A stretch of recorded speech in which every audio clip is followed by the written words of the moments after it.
And I remember I was attending J.C. McDade Elementary, and I got off school that Friday.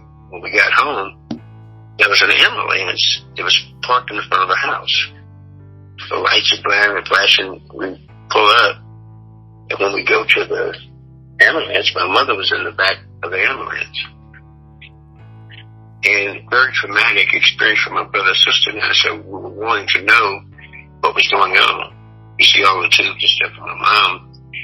It tells us to go ahead and stay home, and that our dad would be home sometimes at night. Well, that was always a question mark because our dad was never at home consistently.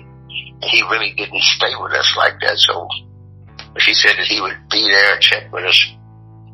Well, we kind of thought that he was coming back. All the Friday night, he never showed up, but then the Saturday, we got a knock on the door, so we said, who is it? Says, Daddy, open the door. So prior to us getting up and opening the door, my brother, sister, and I, we were sitting on the floor, we were eating our cereal and milk, looking at the cartoons, Popeye and Mickey Mouse and all of this, and you got to realize, in the early 50s and 60s and all through our childhood experience, television was a very, very, very powerful form of entertainment. And the television we were looking at, it was not even a color television, big stereo console television, black and white. And we had a piece of plastic laminate that had different colors. You would tape over the television and would give you the optical illusion that you had a color television.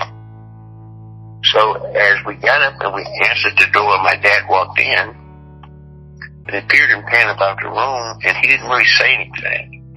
He didn't ask about my mom. He didn't know whether she was there or not. I don't think he really cared. And he walked to the wall and he unplugged the television. And so we'd gone back to our sedentary positions and finishing our milk and cereal, and all of a sudden the television is unplugged. He folds the cord to the television and he hoists the television up on his shoulder. My dad was a very strong person. Him and I were basically, we could probably look like twins in terms of physical structure, height and size, but he was extremely strong for his size. And he hoists this television out. He walks to the front porch. So the lady that was in the car, it didn't take us long to realize that was his girlfriend, so she got out of the car and she walked to the trunk of the car and she opened the trunk. And my dad took the television and he placed the television in the trunk of the car. The television was so big that it kind of stuck out, it protruded out of the back of the car. And I remember the lady had 3 children, and they were in the back seat. And they were clapping, they were laughing, and they were happy. And I just felt sitting down on the porch that they were glad because they had this big, strong black man, and they had our television. And so they got in the car, and he drove off. And my brother, sister, and I, we sat there looking at each other like the 3 blind mice, trying to figure out what in the hell is going on. Who steals a television from their own children? So we go back in the house, and needless to say that Friday, Saturday, Sunday, and from all points beyond until we got on the television, it was absolutely miserable. No form of entertainment, and my mom was in the hospital. So now we had to do a whammy. We never knew whether my mother was going to come out the hospital, whether she was going to live or die. And my dad had just walked away from us and took the television and all that entertainment.